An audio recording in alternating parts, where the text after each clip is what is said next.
मैंने जो भी अर्न किए थे वो सब इसमें लगा रहा हूँ कि ना संघर्ष ना तकलीफ तो क्या खाक मजा है जीने में। बड़े बड़े तूफान थम जाते हैं जब आग लगी हो सीने में। यूपी, बिहार, झारखंड, छत्तीसगढ़, उड़ीसा, कर्नाटक, तेलंगाना, गोवा, महाराष्ट्र। तो मैं अयोध्या पहुंचा। अयोध्या राम जन्मभूमि का हनुमानगढ़ी का मैंने दर्शन किया। दर्शन करने के बाद मैंने यात्रा 4 दिसंबर 2022 को सुबह 10 बजे शुरू कर। मैं मानता हूँ कि संघर्ष को सिर्फ अपना साथी बनाइए, सफलता आपकी अपने आप से गुलाम बन जाएगी। संघर्ष मेरे साथ साथ चलता है, मेरे साथ मेरा सम्मान है और मेरे हाथ में मेरी प्रकृति है, मेरी संस्कृति है। उसको लेके मैं आज राष्ट्र रक्षा को लेके काम कर रहा हूँ और आज बहुत प्यार मिल रहा है।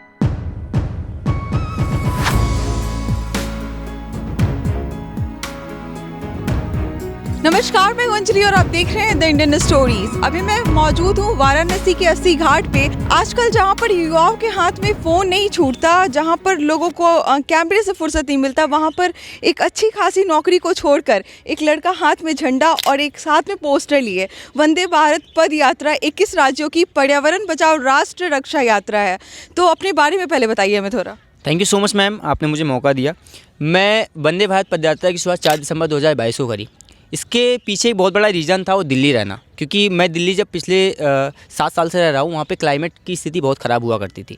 तो बचपन से हमेशा ये था कि मन में कुछ था कि देश के लिए कुछ करना, लेकिन क्या करना है वो चीज़ समझ में नहीं आ रही थी। और इसकी प्रिपरेशन पिछले 8 महीने चल रही है, क्योंकि 2 महीने से मैं चल रहा हूँ। 1200 किलोमीटर यात्रा हो चुकी है, लेकिन 2 महीने से चल रहा है कंटिन्यूसली चल रहा हूँ, जिसमें से मैं 250 से ज़्यादा मैं वृक्ष लगा चुका हूँ। और इसमें एक चीज़ था कि कैसे भी करके देश को बचाना हो, उसमें पर्यावरण बहुत बड़ा मुद्दा था। तो एक लाइन में हमेशा से पढ़ता रहा कि ना संघर्ष ना तकलीफ तो क्या खाक मजा है जीने में। बड़े बड़े तूफान थम जाते हैं जब आग लगी हो सीने में। तो आग तो लगी थी सीने में, लेकिन राष्ट्र को लेके लगाना था, उसको लेके एक वजह ढूंढ रहा था कि ऐसा क्या कर सकता हूँ मैं। फिर आया कि असफलता एक चुनौती है, इसे स्वीकार करो, क्या कमी रह गई देखो और सुधार करो। जब तक न सफल हो नींद चैन को त्यागो तुम, संघर्ष का मैदान छोड़कर मत भागो तुम। कुछ किए बिना ही किसी की जय जयकार नहीं होती, कोशिश करने वालों की कभी हार नहीं होती, कोशिश करने वालों की कभी हार नहीं होती। इसी संकल्प, इसी विश्वास के साथ मैंने 4 दिसंबर 2022 को अयोध्या से अपनी यात्रा शुरू करी, जो पहुंचा मथुरा, मथुरा से प्रयागराज, फिर यहाँ से काशी। अब यहाँ से 1200 किलोमीटर की यात्रा पूरी करने के बाद मैं 21 राज्यों में जाऊँगा। यूपी, बिहार, झारखंड, छत्तीसगढ़, उड़ीसा, कर्नाटक, तेलंगाना, गोवा, महाराष्ट्र, मध्य प्रदेश, राजस्थान, दिल्ली, हरियाणा, पंजाब, कश्मीर,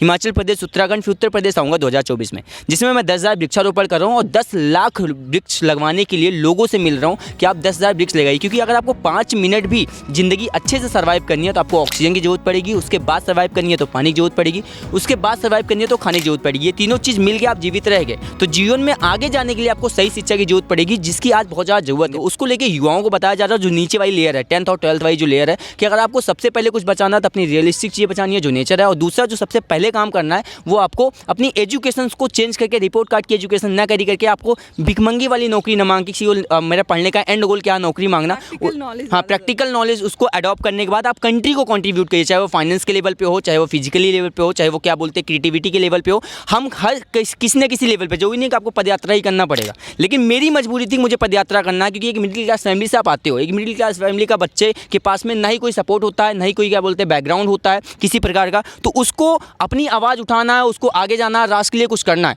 तो उसके लिए बहुत सारे एलिगेशंस भी लगते हैं कि आपने टीआरपी के लिए तो आप नहीं काम कर रहे। मैं उनसे एक सवाल पूछता हूँ कि मैं क्या करूँ, ऐसा क्या काम करूँ जिसकी वजह से मैं अपने राष्ट्र के लिए काम भी कर पाऊँ और मेरे ऊपर एलिगेशन भी ना लगे। तो मेरी मजबूरी थी, मुझे 10,000 किलोमीटर की यात्रा करना पड़ा। 21 राज्यों के मुख्यमंत्री से, वहाँ के राज्यपाल से मिलते हुए, हर जिले के डीएम से मिलते हुए मैं चल रहा हूँ। एक प्रश्न है मेरे दिमाग में, आपने पेड़ तो लगा दिया, उसकी रक्षा कौन करेगा? क्योंकि लगाते तो होंगे बहुत सारे लोग आपके बोलने पे, देन उसको जो प्रोटेक्शन कौन देता होगा? अच्छा, अब मेरे साथ ये था कि मेरे केस में कि जो मैं वृक्ष लगा रहा हूँ वो सिर्फ स्कूलों के अंदर लगा रहा हूँ। उसका कारण था कि स्कूल तो बंद होने वाले नहीं है और वहाँ पे लोग हमेशा रहेंगे। तो मुझे लगता है कि 80% वृक्ष को बचाने में कामयाब हो पाएंगे। और जांच करवाई, क्योंकि हर साल 35 लाख से ज़्यादा वृक्ष हर साल आते हैं, और उसमें से कितने % वृक्ष लगाए जाते हैं और कितने % वृक्ष बचाए जाते हैं, दोनों अलग चीज़ हो जाती है। हम लगा तो देते हैं, नंबर हमारे पास में होता है, हमने 35 लाख वृक्ष लगाए, लेकिन हमने बचाए कितने? जितने हाईवेज बने हुए हैं, हाईवेज को काट दिया गया, उसमें करोड़ों पेड़ हमारे काट दिए गए। आम के पेड़, नीम के पेड़, पीपल के पेड़ काटे गए और लगाए क्या गए? फूल और पत्ती के पेड़।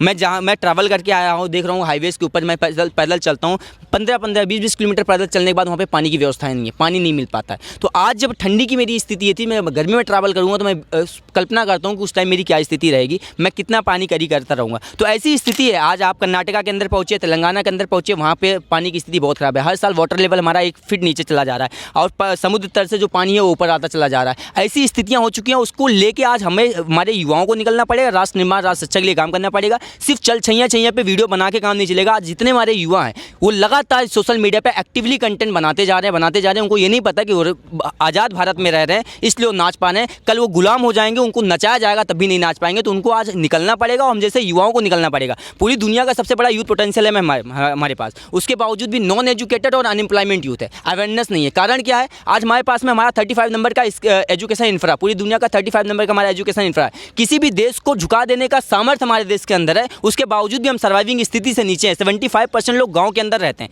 75% लोग गाँव के अंदर रहने के बाद उनके अंदर किसी भी प्रकार की आज अवेयरनेस नहीं है। उसके पीछे का बहुत बड़ा इंफ्रा है, उसके बाद बहुत बड़ा क्या बोलते हैं हमारा इन्वायरमेंट है। आज हमें इसको लेकर गवर्नमेंट को भी और हम जैसे लोगों को, हर टाइम हम गवर्नमेंट को ब्लेम नहीं करते, इसलिए मैंने गवर्नमेंट से किसी भी प्रकार का सपोर्ट नहीं मांगा कि आप मुझे, मैं उनसे बोलता हूँ कि अगर मेरी सुरक्षा को लेकर मुझे कोई प्रॉब्लम होती है मेरी सुरक्षा करिएगा। बाकी मैं 10,000 वृक्ष लगाने का मैंने खुद संकल्प लिया, मैंने अपनी जॉब रिजाइन करी। एक सवाल है मेरा कि आपने जहाँ जहाँ टच किया, जहाँ जहाँ आप आए, जहाँ से होके, क्या लगता है कुछ विचारों पर इफेक्ट पड़ा कि हाँ? बहुत लोग करना चाहते हैं। आपको बताऊं, इंडियंस में बहुत अच्छी चीज़ें वो समझ रहे हैं, लेकिन उनके पास में वो नहीं है ना कि एक फियर है अंदर भरा पड़ा कि मैं कैसे करूं या फिर बाहर निकल के करना कैसे। घर वाले, जब मैंने अपनी यात्रा शुरू करी तो मेरी फैमिली वालों ने मुझे क्रिटिसाइज़ किया, सोसाइटी ने क्रिटिसाइज़ किया, क्या करने जा रहे हो। उसके बाद जब मैंने करना शुरू कर दिया, जब कहीं ना कहीं थोड़ी बहुत उस पर लोगों को प्यार मिलना शुरू हो गया, तो आज वो एक्सेप्टेंस आ गई।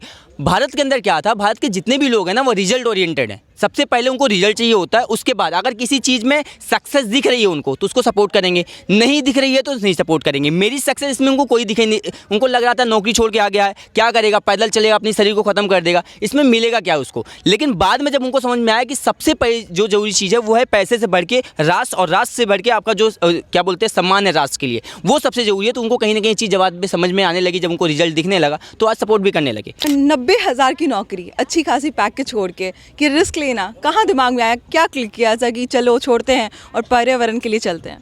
क्योंकि मुझे लगता है कि पैसा सिर्फ 5% रोल प्ले करता है, 95% जो चीज़ें होती है मैम वो आपकी रियलिस्टिक चीज़ है। आप पैसा लेके क्या कर लोगे? कोविड में लोगों ने करोड़ों रुपए अपने पास रखे लेकिन उनको ऑक्सीजन दिल्ली के अंदर नहीं मिली। तो मुझे लगा कि पैसे से ऊपर की चीज़ है, और ये चीज़ मेरे अंदर हमेशा से मैं फियर खत्म होता चला गया, क्योंकि पैसे से प्यार कम था, राष्ट्र के लिए ज़्यादा होता चला गया। फैमिली का क्या रोल था यहाँ पे? उसमें बताऊँ कि मेरी माता जी एंजाइटी से सफ़र करती है, वो 3 दिन तक हॉस्पिटलाइज हो गई। उनको 3 दिन तक हॉस्पिटल? मैं 30 तारीख को पहुँचता हूँ मम्मी के पास, मैं बोलता हूँ मम्मी मैं पदयात्रा कर रहा हूँ, पदयात्रा करो। उनको समझ में आया कि पदयात्रा का मतलब क्या होता है, कि जो हमारे बाबा होते हैं या जो महाराज होते हैं यही पदयात्रा करते हैं, ऐसी इमेजेस बनी हुई है। सन्यासी बन जाएगा बेटा। हाँ, सन्यासी बन जाएगा। सोसाइटी वाले भी पहुंच गए कि उन्होंने, अरे बेटा मुझे इसकी किस्मत में यही लिखा है, दुनिया भर की चीज़ें बोलने लगी। माता जी मेरी एंजाइटी सफ़र करती हैं, बहुत ज़्यादा सोचने लगी और उनकी हालत ख़राब हो गई, वो हॉस्पिटलाइज हो गई। 3 तारीख को मैं मम्मी से बोलता हूँ मम्मी कोई बात नहीं, मैं वापस चला जाऊँगा, मैं फिर से जॉब ज्वाइन कर लूँगा, पैसा मत हुई, जैसा आप बोलोगे मैं वैसा करूँगा। मैंने बस पकड़ी और मैं फिर से दिल्ली जाने लगा। मैं लखनऊ पहुंचा। लखनऊ पहुंचने के बाद मेरे दिमाग में आया कि नहीं मुझे करना तो ये। फिर मेरे एक दोस्त है रजनीश पांडे, मैंने उनको फ़ोन किया, मैं बोला यार भैया मैं कर नहीं पाऊंगा, ठीक है, और अगर मैं कर भी लिया ना तो सिर्फ पैसा मैं घर को दे तो पाऊंगा, लेकिन मैं अपने आप को ख़त्म कर दूंगा। आज आस्तोस को ख़त्म करके इस काम को करेगा। तो बोले करना क्या है? मैंने बोला मुझे सिर्फ और सिर्फ पदयात्रा करना। उस दिन मैं रो रहा था कि मुझे पदयात्रा करने के लिए रोना था।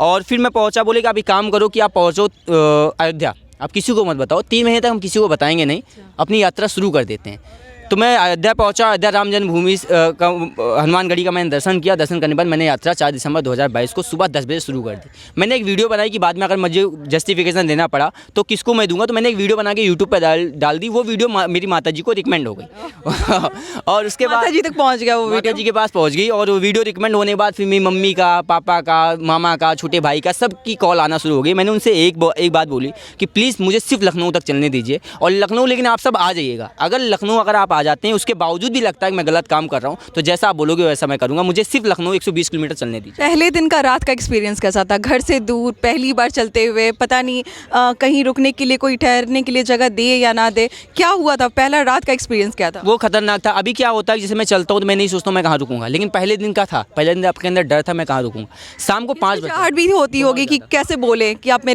आप अपने पास में रहने के लिए जगह दे दीजिए। बहुत, क्योंकि मैं कभी ऐसा रहा नहीं। पहली रात जब थी 5 बज गया, 5 बजे के बाद फिर मैं लोगों से बात करना शुरू कर दिया। कम से कम 20 फैमिलीज़ के अंदर मैं गया, जहाँ से मैंने बात करी कि मुझे आज रहने दीजिए, क्योंकि मेरे पास उस टाइम सिर्फ बैग थी, मेरे पास तिरंगा भी नहीं था, क्योंकि मुझे नहीं पता था, मुझे बस यात्रा करनी थी। क्या लगता है तिरंगा की वजह से वैल्यू जो है वो बढ़ गई। जब मैंने इसको लगाया इसकी वैल्यू अपने आप से बढ़ गई। 20 फैमिली ने मुझे निगलेक्ट कर दिया, नहीं रखा।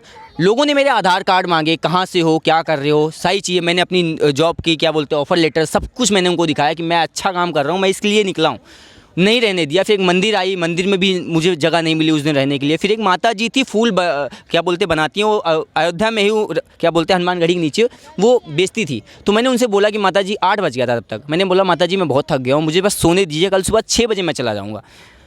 वो मेरे लिए बहुत टफ था मैम। तो वहाँ से एक चीज़ समझ में आई थी कि आशुतोष आपको ना अगर कुछ भी करना, सबसे पहले आपको बहुत ज़्यादा बेशरम बनना पड़ेगा, क्योंकि जब तक आप बेशरम नहीं बनेंगे, एक अच्छी लैंग्वेज में डिटरमाइंड होना पड़ेगा। हाँ डिटरमाइंड होना पड़ेगा, क्योंकि आपको लोग क्रिटिसाइज़ करेंगे, आपकी एक्सेप्टेंस लेके चलना पड़ेगा और ये चीज़ आने वाले टाइम पे टफ होगी और टफ होगी।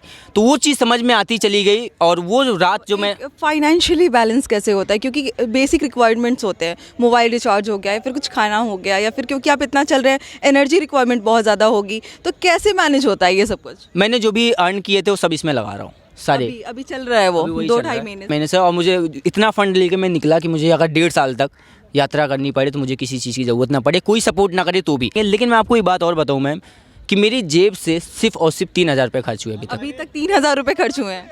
और लोगों ने इतना प्यार, इतना सपोर्ट दिया, जो मेरे एक वक्त के बाद लखनऊ जब पहुंचा, लखनऊ के बाद जब मैंने यात्रा शुरू करी, उसके बाद मुझे लगा कि इंडियन से अच्छा वाकई में कोई कंट्री नहीं हो सकती। इतने प्यार देते हैं लोग, इतना सपोर्ट देते हैं कि आप अपने काम को ईमानदारी से कर रहे हो, उसके बावजूद भी लोग आपको क्रिटिसाइज़ कर रहे हैं, आपको अपनी परीक्षाएं देनी पड़ रही हैं, आप अपने राष्ट्र के लिए नहीं काम कर सकते। क्यों? उस दिन रियलाइज़ हो रहा था कि आपको क्यों रिचेस बनना पड़ेगा, आपको क्यों पावर में आना पड़ेगा, आपको क्यों क्या सिस्टम में आना पड़ेगा। एक चीज़ वहाँ से समझ में आई थी, उस दिन आपके पास एलिगेशन लगा सकते हैं लेकिन किसी की हिम्मत नहीं होती पूछने की। आज लोग आपको ईमानदारी से काम कर रहे हैं तो भी आपको लोग एलिगेशंस लगा देते हैं, आपके ऊपर बहुत सारी चीज़ें बोलना शुरू कर देते हैं। और वहाँ बहुत टफ था मेरे लिए। सबसे बढ़िया एक्सपीरियंस, ये तो रहा बुरा एक्सपीरियंस, हमने बात किया, आंखों में आंसू भी आ गया आपके।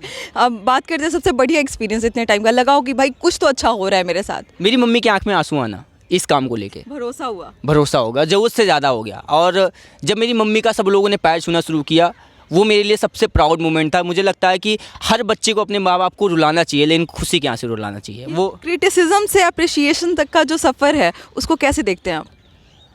जितने भी यूथ आपको देख रहे हैं, जिस भी एज कैटेगरी के लोग आपको देख रहे हैं, आपकी तरफ से उनके लिए क्या मैसेज होगा? सबसे पहले हमारा राष्ट्र है, हमें आप कुछ भी करिए अपने लाइफ में, वो आपकी पर्सनल लाइफ है, मैं उसमें आपको कभी भी इंटरफेयर नहीं करूँगा, लेकिन सबसे पहले अगर आपको कुछ बचाना है इस टाइम तो अपने राष्ट्र को लेके निकलना पड़ेगा और हमें सही एजुकेशन की तरफ जाना पड़ेगा। आज आपको उसकी तरफ जाने की ज़रूरत है और आइए एक बार मिल के राष्ट्र निर्माण को लेकर काम करते हैं, क्योंकि बहुत ज़रूरत है भारत। अगला पड़ाव कहाँ है वो भी बता दीजिए, ताकि जो लोग आपको जी पटना पहुंच रहा हूँ, उसके बीच में जो भी ज़िले पहुंचेंगे वहाँ तो गाजीपुर वगैरह होते हुए निकलूँगा, लेकिन मैं पटना पहुँच रहा हूँ आपके बिहार, क्योंकि बिहार मेरे लिए बहुत प्रिय स्टेट मैंने उसको चुना, उसके पीछे का कारण था, लोगों ने उसके बारे में बहुत क्रिटिसाइज़ किया। मुख्यमंत्रियों के सामने रखूंगा कि बिहार बहुत खूबसूरत है, वो यूपी बहुत खूबसूरत है, उसको क्रिटिसाइज़ मत करिए। इससे बड़ा मैसेज हमारे लिए क्या होगा कि बिहार बहुत खूबसूरत है, बिहार बहुत बढ़िया है और इसको क्रिटिसाइज़ करने की ज़रूरत नहीं है। मैं उम्मीद करती हूँ कि आपको ये वीडियो बहुत ज़्यादा अच्छा लगा होगा, और अच्छा ही नहीं, बहुत इंस्पायरिंग करने वाला ये वीडियो है। ये इंसान खुद में है, तो आपको कैसा लगा इनकी सोच? अगर आप पटना रहते हैं, डेट बता दीजिए, आप कब तक पहुँच जाएंगे वहाँ पर? संभवतः 22 फरवरी तक। मैम 22 तक ही पटना रहेंगे। अगर आप आसपास से कहीं से भी सुन रहे हैं, आप मिलना चाहते हैं तो ज़रूर एक बार मिलिए इनसे और हमें बताइए आपको कि इनका विचार आपको कैसा लगा। मिलते हैं अगले वीडियो में एक नई कहानी, एक नई जानकारी के साथ। बहुत बहुत शुक्रिया।